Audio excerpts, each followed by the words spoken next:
Hey, Illinois fans, it's Doug Bouchon, publisher of Orange and Blue News on the Rivals.com network, and I'm joined by longtime columnist and Illinois beat writer John Supini, and from the national side, Clint Cosgrove, national recruiting and football analyst from Rivals. Thanks for joining us.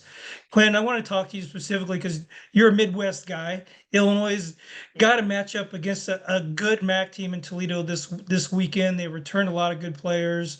Should Illinois fans be a little concerned? And I mean, they are a MAC team. Illinois is a Big Ten team, but they're a team that won the MAC. They won their conference championship game. Then they won their bowl game, and they returned a whole bunch of players. So, what's your take on the matchup, and what are you looking for on Saturday night? I mean, there's a reason that Toledo coaches move on and go to Big Ten schools. We've seen that in the past at Illinois. That is a place that you can win, you can recruit. The Glass Bowl is a cool place, and they have some talent. And the thing with Toledo this year is they returned a lot of it. They didn't lose much of their production. I think they're actually, and I wrote it down, they're 11th in the nation in returning production. So 82% on offense, 72% on defense. They did lose a couple transfers, which hurt, but they really had that thing rolling last year. And obviously there's been some the coaching staff has stuck around, and I know Candle has been named as a guy for other jobs, but the consistency that they've played with, and they've recruited well, they've developed, and they've kept guys around. And so like we were saying before we came on, anytime you schedule a MAC school like Toledo, or North Dakota State, a South Dakota State, whatever it may be, I mean, these are not fun games, because no matter how much you beat them by, it's never enough. And there's a chance that they can end up beating you. And I know the lines, I think it's around 10 points, which seems about right to me. Illinois is returning not a ton of their production, but they do have some young talent.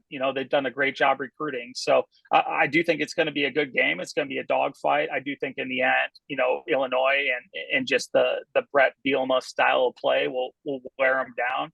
Bigger bodies, more physical, and everything like that. But this could be it's not the game you want to kick the season off with. I do think Illinois takes it, but it should be a good one. It'll be fun to watch for sure. How's Kendall done this? I know you're a recruiting guy, right? So they've had you take a look at their roster, and they got a whole lot of Ohio kids and Midwest kids from Michigan, Indiana, but they also look to Florida, like a lot of these teams from the Midwest, and go down there and get some Florida speed. And he's kind of continued the traditions there too, as far as the schemes and the focus and everything. He's a coach in a long line of coaches who have played the same style of football. So going into his 8th year, how has he done this, and where do you think they're at in terms of building that program up? Yeah, I mean, it is. So, I mean, when you go from, they had turnover because they were so successful, and that's good for the program, but it's not all, or it's good for the name in general, but it's not always good for the program long term. The thing that they have done is they have sustained that success. Now, Candle's first couple of years, it seemed like they were kind of dipping off. I don't know if they, kind of changed their approach, or if it was just new head coach and everything like that. But then last year they really came on, and the consistency and just retaining the staff and just really the overall style of play and recruiting. I mean, they develop kids. They really do. They identify guys. Very similar to the other schools in the MAC that you see have a ton of success. They identify guys who should be, whether it be because of their size, their upside, Big Ten level players, or guys who are maybe a little smaller, but they have the skill set of a Big Ten player. And those are the type of guys that they land. So these guys play with the chip on their shoulder. One of the things I remember when I was on, I can't remember where I was coaching, but it was a school. Where was it? I think it was Dartmouth. We were playing somebody, and we're like, not a single one of you had an offer from the school we're about to play. Remember that. I think we said that in Minnesota when we were playing Ohio State. And, kids, that makes them angry. Slept on is one of the most things that you ever see on Twitter nowadays and everything like that. So these kids play with the chip on their shoulder. They feel that they've been slighted. And not that, ending up at Toledo is a bad place. I mean, it's a phenomenal place to play football. But at the same time, these guys also think they should be playing at Ohio State, Illinois, Wisconsin, whatever it may be. And they come out with the intention to show that on a national stage. And so that's why these games are dangerous. And there's no lack of talent there, and like I said, they develop players. So it goes back to square one. These are not the games you want to play week one. The team's not fully developed. Things are still coming to full speed. Defense is usually ahead of offense, which hopefully, because Illinois lost a lot of production on defense, hopefully that bodes well for them. And,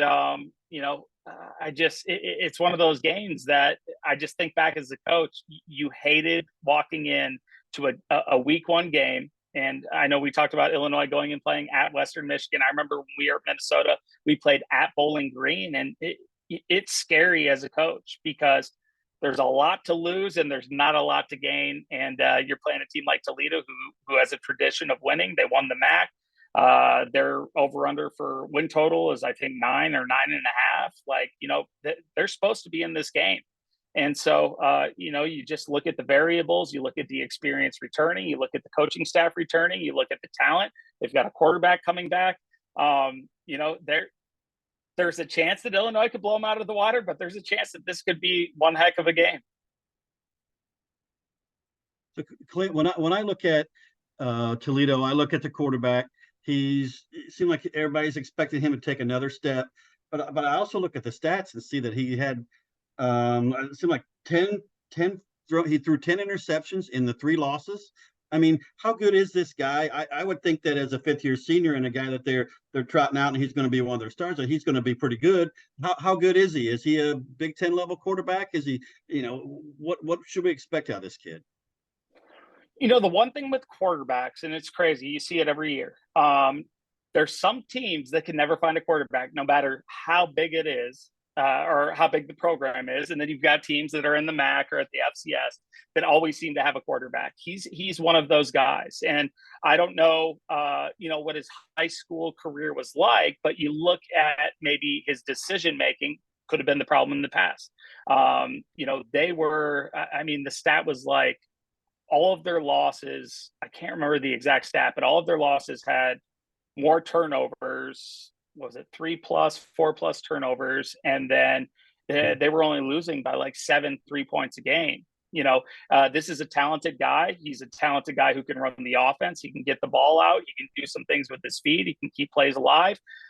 So you look at that and you say, okay, if the decision-making has improved, if that, extra year, year of coaching, development as a quarterback, you're always developing. You look at guys like Tom Brady. Was he Tom Brady as a senior in college? No, he wasn't. He was Tom Brady 4 years into the NFL. So sometimes this takes time.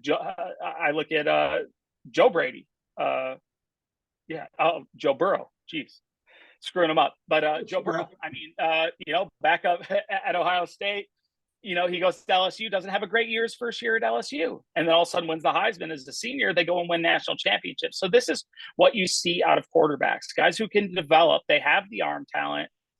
They have the intangibles. Maybe they didn't understand the defense enough. Maybe they didn't study enough. But then when it comes time for that senior year and maybe there's a paycheck on the line, things get a little more serious. The game starts moving a little slower. And I think that's something that you definitely have to look for here. If he doesn't turn the ball over, they're going to be in every single game. You look at even last year with his turnovers outside of Ohio State, they're in every single game. And, they are a MAC team, but they play physical. They play physical brand of football. They're Midwest kids. You do talk about the Florida skill. I think that's important to note because there are so many players in Florida. Like so many. I would never want to cover Florida because you can flip over a rock and find a guy who can score, 20 touchdowns that nobody knows about. And that's just the you can't major in recruiting it. And I think Toledo's done a good job of doing that. They know where their base of recruiting is. It's the Midwest, but then they go and do grab some skill out of the South. And, it's made for a nice makeup of the team. And I think it makes them dangerous. And then anytime you're playing against a veteran quarterback who has had success, you always got to keep that in mind.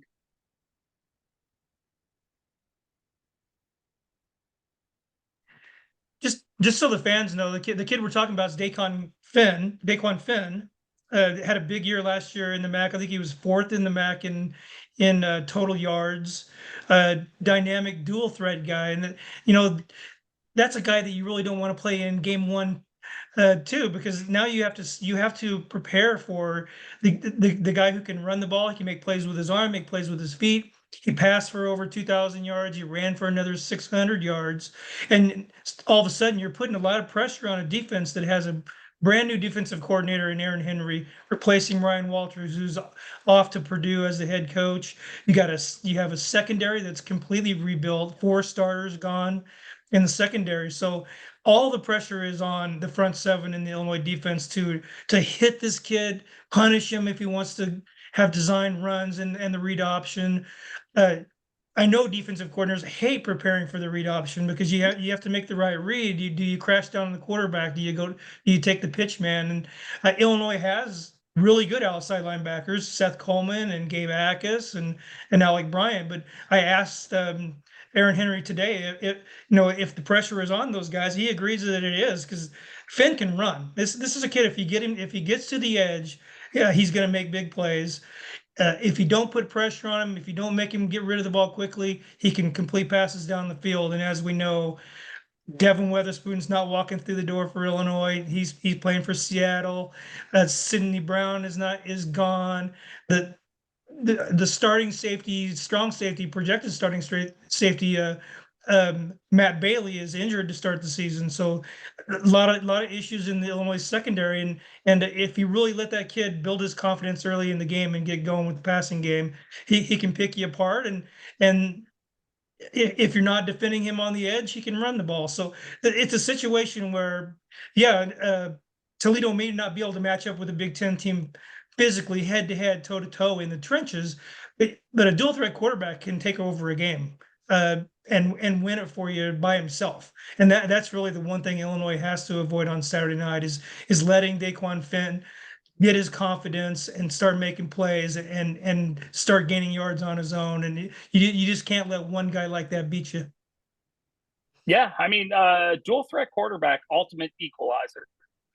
When everything else is equal, and I'm a defensive guy, so I automatically, I guess when it comes to rankings, I like dual threat quarterbacks more than the pocket guys most of the time. But I hate them when it comes to defending them. And you talk about, Aaron Henry, he's a secondary guy. He came right after me at Wisconsin. He's a bright kid.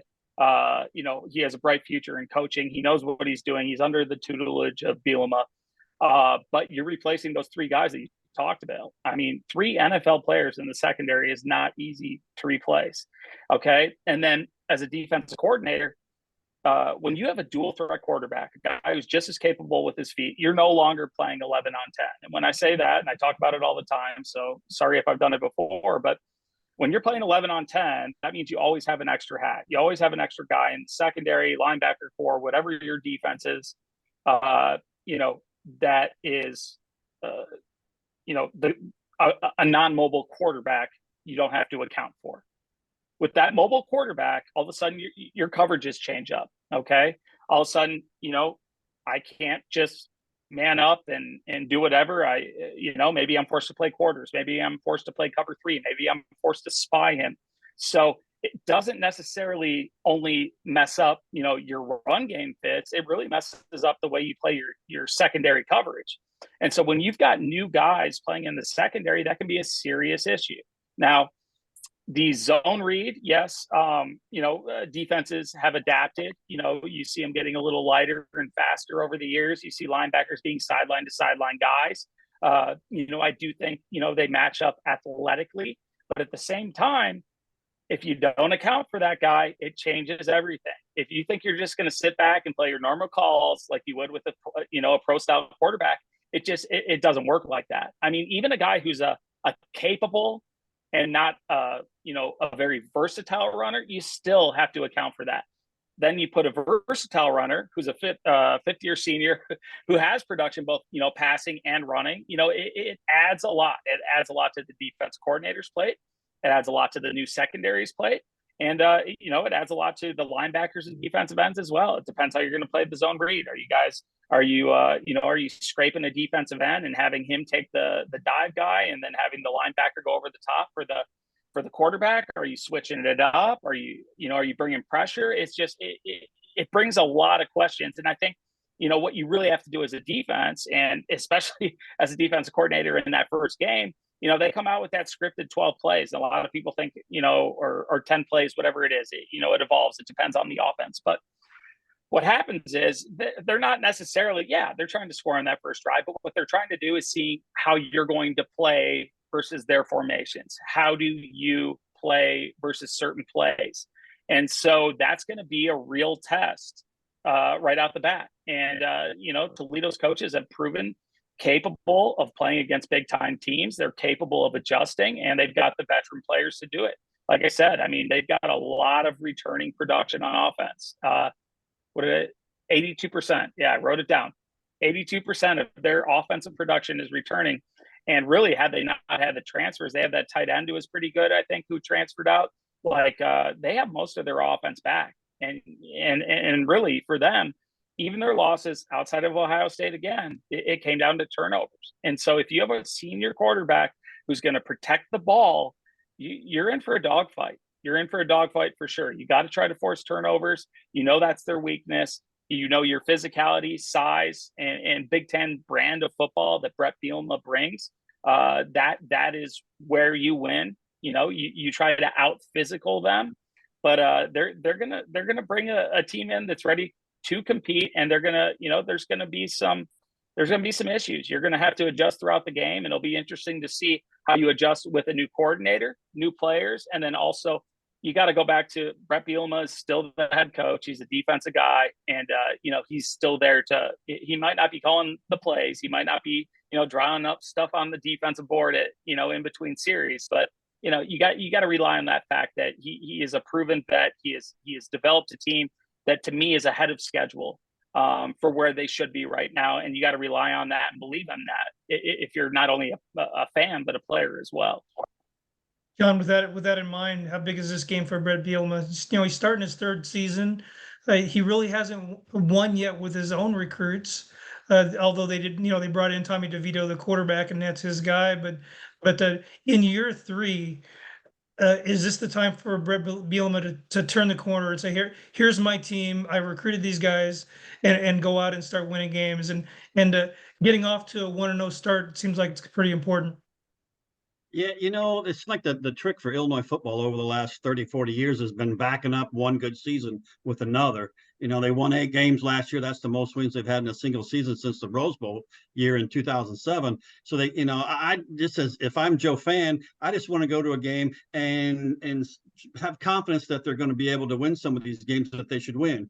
Like one of my old Rider friends said, win your winners, win the games you're supposed to win, then try to steal a couple that you're not supposed to win. And to me, I don't know why it's been so hard for Illinois football over the last 20, 30 years. It just seems like it's one year, they have a great year, and then they don't have another good year for 5 or 10. That's what I think Bielema is trying to, I hope it's not a danger point for him to win too quick, and now everybody expects too much. I want to see a gradual improvement every year. Even if I'm an Illinois fan, I'd be happy with another 8 wins, maybe even 7 wins. Just get to where you can consistently post some winning seasons, and then really get it rolling when you can get some better players down the road. If I'm sitting in the stands on Saturday night with some friends, I would want to see, okay, well, what's the offense going to bring? This is the second year of a coordinator. I want to see a little bit more consistency out of the offense. I want to, I'm concerned if they got the right side of the offensive line that they're really not too set on yet. And you got another portal quarterback coming in. But I'm really interested to see what they got at running back, because it seems like they're recruiting some athletic kids at running back, and it seems like they've finally got some depth at receiver. And if they can just put some points up on the board, I'm pretty confident that Bielema's side, his defensive side, I think he's going to be strong defensively year after year. I just want to see him be able to put some points on the board. That's where I think they're going to turn the corner. That consistency that he's talking about that's about stacking classes, right? So the nature of the college game is you lose guys every year. I mean, guys graduate, some guys go pro early. How do you think that they're doing it as far as building depth through the recruiting process? Do you see some progress there? I mean, me, or you want me to go first, or? Yeah, go ahead. You go first. Yeah, I mean, I absolutely love the way that he has built it. I think they're doing a phenomenal job on the road. He knew coming in, and everyone, this isn't a secret. I mean, the layman fan knows this. You know, if you want to win at Illinois, you've got to keep your best home, okay? And they made that a priority since day one, and that was an uphill battle because the state was pretty much alienated before. You know, there was a lot of coaches who would rather send their players to Illinois State or Northern Illinois than University of Illinois before Bielema came in. And that's just a fact of the matter. Now, they're not always going to do that because a Big Ten school versus, you know, a MAC or, you know, an FCS offer, you know, obviously holds some weight. But the thing that I think has really impressed me about what Bielema has done is he's in this for the long haul. And you could tell by the way he went about it. He wasn't going after the hotshot 4 or 5 star recruit right away. He wasn't casting a national net. He said, we're going to win with our guys at home. We're going to make progress in our own state. And they've done that. Signing guys like Malik Elzy, Fegan. You know, some of these guys, they hadn't signed a 4-star from in-state or more than 1 4-star in-state for a long time. And, you know, in order to build a program, and everybody wants the quick fix nowadays. And coaches need a quick fix nowadays because athletic directors, fans, boosters, whatever it may be, they're the ones who are saying, if we don't win right away, get them out, get them out, get them out. I think Brett came into this. He knew that they were going to allow him to win his way and that he had time to build it. And like you said, they did overachieve last year. So, you know, then you get into the thing, okay, we won 8 games last year. We should have 10 this year. I don't think you can look at it like this. I think you have to look at it. They are building a program. They're ahead of schedule. They've recruited better each year. They're winning in-state talent. And I think all the keys to success are there. It's very much like, you know, he played at, Bielema played at Iowa, obviously. You know, that's kind of how Iowa has always built their program. He coached at Kansas State before he went to Wisconsin. That's how Kansas State has built their program. You know, Alvarez, big, you know, build the border around the state. Keep your best home. Play a tough brand of football. Find the right guys. They don't have to be the name guys. They have to be the right guys. Are they willing? Do they love football? Are they willing to hit? Are they willing to impose their will? Are they willing to put in the work? And you see the way the roster is being built. And they did have some dudes that he didn't recruit that ended up being some great players.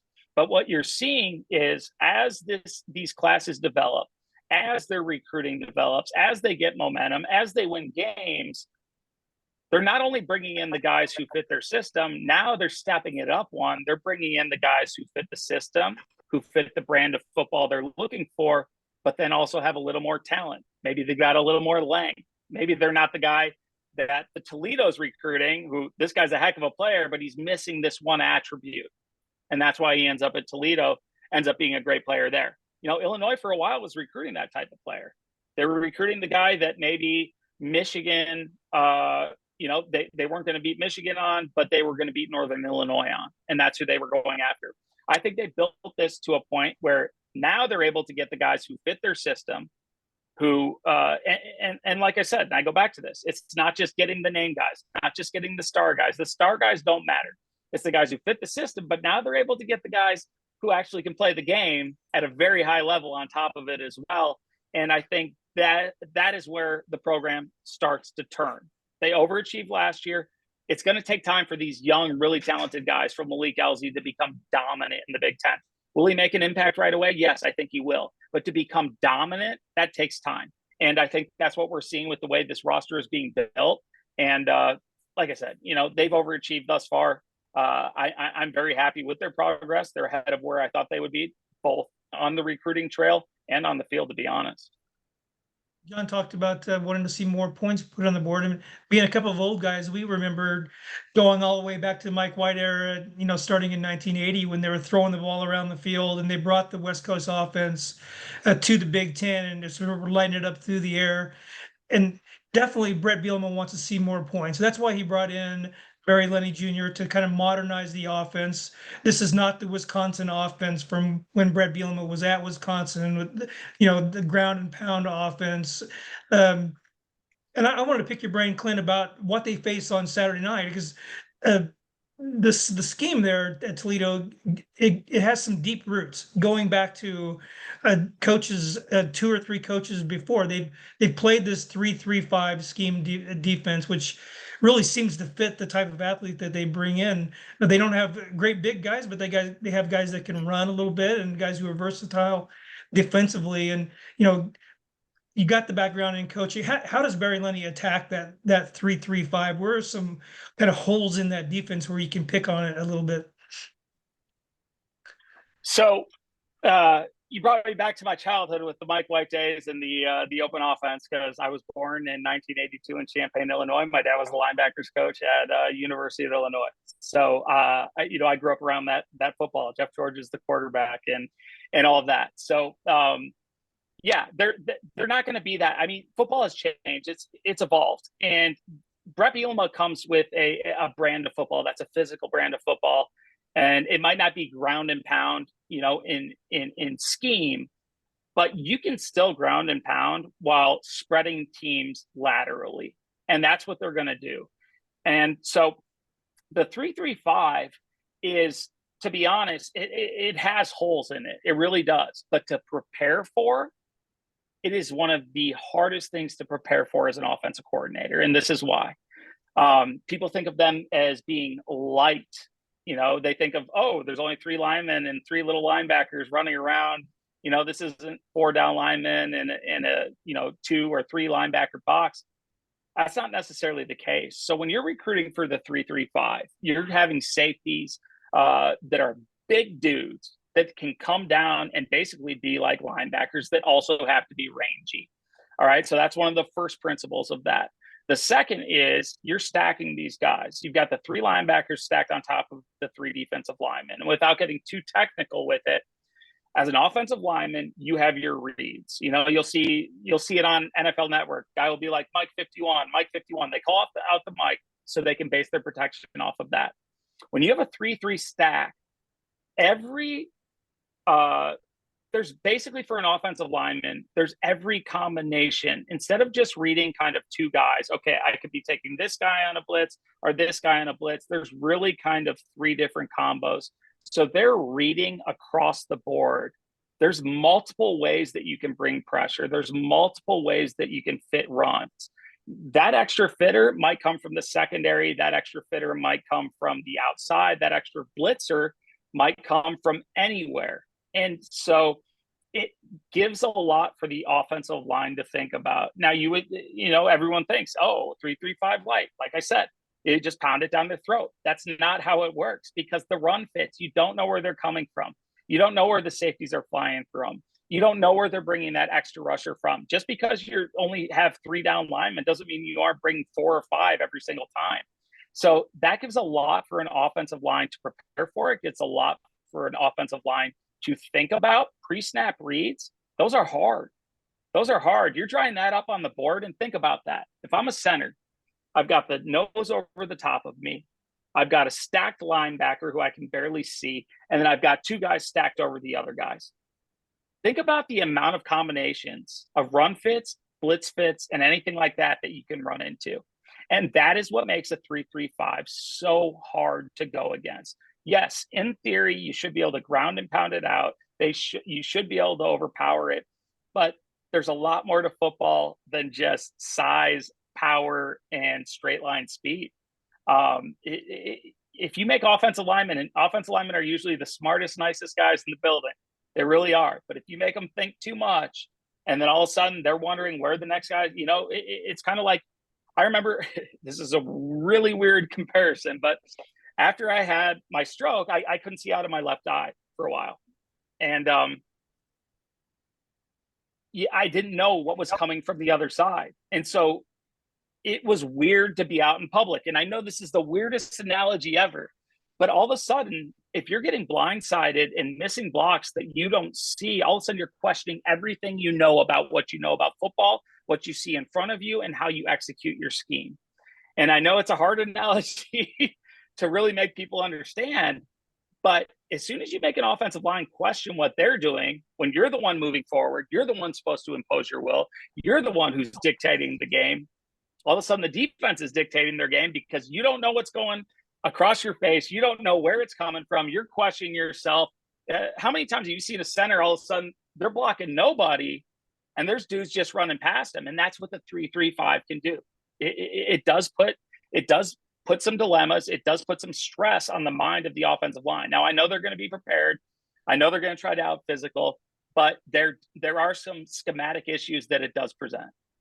Yeah, no, Illinois has got a brand new starting center in Josh Kreutz. They got a right guard who's a redshirt freshman, Josh Geske, playing right guard. And ordinarily, when you're running an inside gap scheme, it's fairly simple, at least at the level that I've coached at. Is if you're covered, you block the guy that covers you. If you're not covered, you execute a combo block and then chase the second tier guy. But when you have guys blitzing from every which way, when you have guys lining up in different spots, like they're going to do in this 3-3-5, it's got to mess with the head of a Josh Geske at right guard when he's trying to figure out what his combo block is going to look like running that a zone scheme. So it's definitely something to look for on Saturday night is the cohesiveness. I know the left side's going to be fine. They've got Isaiah Adams, who's really good at left guard. Julian Pearl, another experienced senior at left tackle, are going to be fine. But from center on to the right side, that's an area where I know that Jason Candle's going to be looking at the film, and he's going to be able to exploit those guys a little bit, and they'll blitz from everywhere. I mean, they'll send a guy off the edge. They'll do a zone blitz with the Mike linebacker. They're going to come at you, and it's a high reward, high risk type of defensive scheme. And hopefully Barry Lundy Jr. has some things drawn up that he can take advantage of with that. Maybe some quick slants. The short passing game is going to be really important for him. If you can get the guy to the edge, you can get a guy around the corner against the 3-3-5 too. And they don't have Chase Brown, the guy who could really bounce the runs outside. He's with the Cincinnati Bengals now, unfortunately. But if they do have a guy that they can get to the edge and get around the corner and maybe get some explosive plays in the running game, but that defense is a challenge for him. There's no doubt about it. That scheme and the idea is to put guys who are versatile in space and let them make tackles in space. And Toledo does that at a pretty high level. I think they were the top defense in the MAC conference last year, so it's definitely working for them. John, what do you want to see from Luke Altmaier? I mean, he's facing this defense. He has one start under his belt at Ole Miss. He's only thrown about 20 passes in his whole college career. What do you want to see from him as far as making the right reads, making the right throws, and guiding that offense on Saturday? Well, you'd like to see a guy that's going to be decisive in his, strong in his decisions, throwing the ball to the right places. You're going to hope that there's the script to start the game is going to make it easy on him. You got to hope that the running game is going to help him a little bit so he doesn't have to be a savior right off the bat. It seems like they got more weapons to throw to, so even he's saying he's just going to be more like a point guard and just facilitating and distributing to more guys. That Illinois has got more playmakers now than they've had in the past, even with the loss of a guy like Chase Brown. But I just want to see somebody just playing solid at this point. I don't, if I'm sitting there watching, I don't need some guy that's trying to be a hero right off the bat. Just make the easy plays, just do what they're asking you to do, and just try to get the easy thing done first. And you would think that a Big Ten team, even what both of you guys have said about they shouldn't be able to think they're just going to go in and overpower, but you would think that their strength and depth over the course of the game would help them out, and that this one kid doesn't have to save the game. It seems like Toledo does have a better defense than what they've had in the past. They've been kind of known as a high scoring team that had to win shootouts in the past. Their defense is a little bit better, but I still think that I don't think this is going to be a terribly high scoring game, but you just like to see Altmaier just come out and do the easy things and get the simple things done, and then kind of work his way up as he goes down through the season. It seems like a quick twitch slot receiver like Isaiah Williams can have a really big impact against a defense like Toledo. Mm-hmm. Yeah, 100%. Go ahead. No, go ahead, Clint. You know more about him than I do.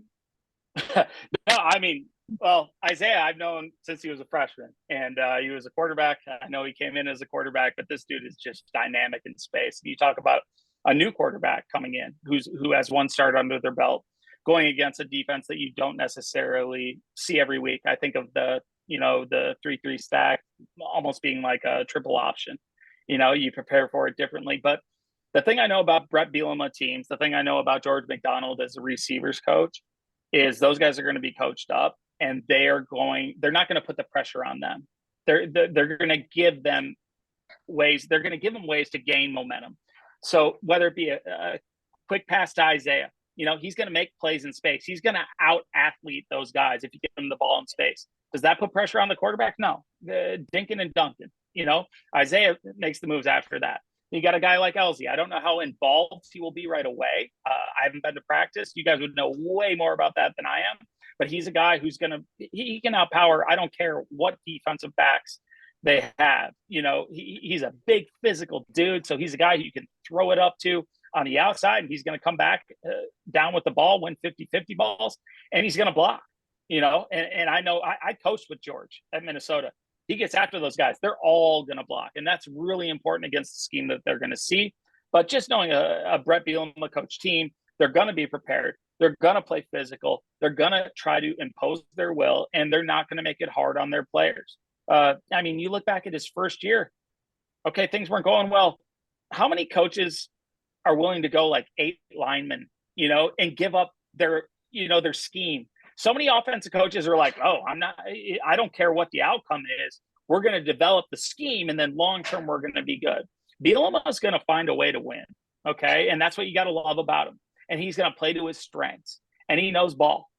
He knows football. I know George McDonald knows ball. I know Lunny knows ball. So they're going to find ways. It's just going to be up to the players to make the plays. But don't be surprised if Williams has a big game.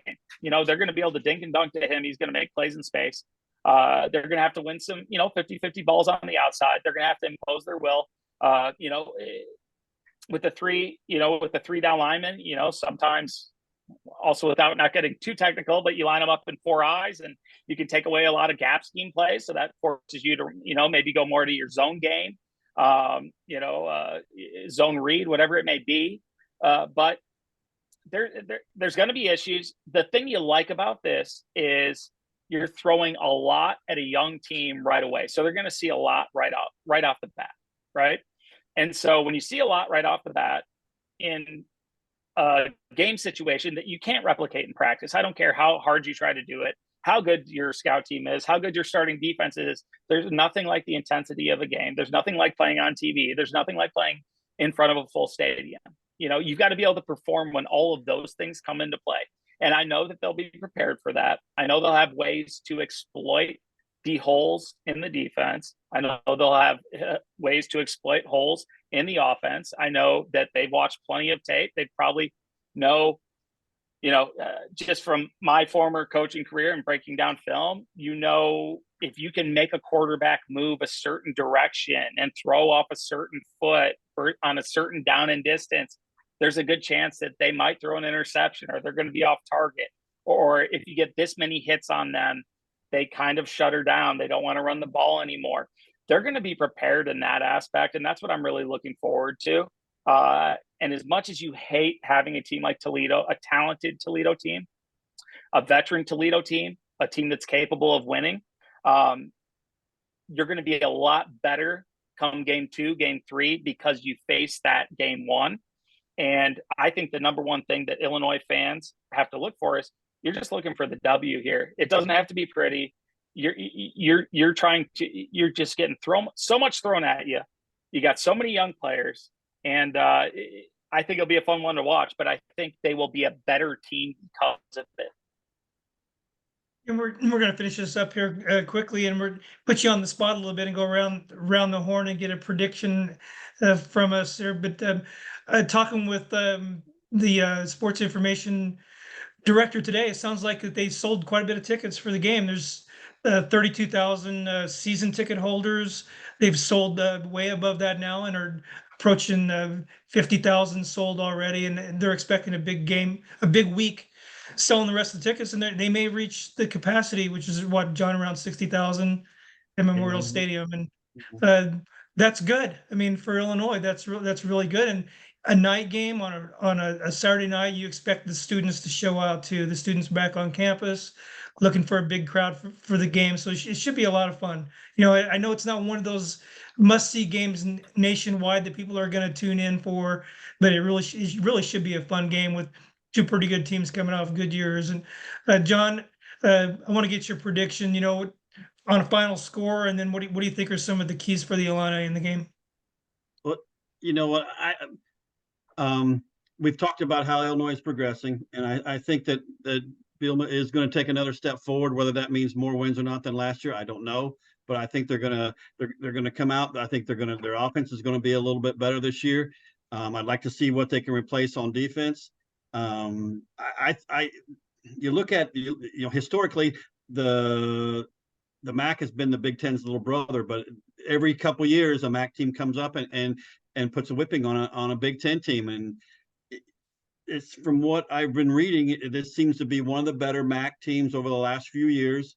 You know, every now and then you've got a powerhouse team like PJ Fleck had in 2016 with Western Michigan that can come in and beat a Big Ten team. This seems like this is a team that can beat a Big Ten team, even though you look at the betting line is 9.5, and you got to feel like a lot of that is just people respect Bielema.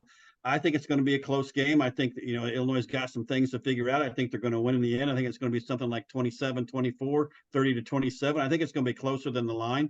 But I like Clint said, this is a great game for Illinois to come in, win, and 2 months down the road, nobody's going to remember if it's a 6-point game or a 10-point game or a 20-point game. They're just going to know that was a win. So just go out and get the win, figure some things out, and move along.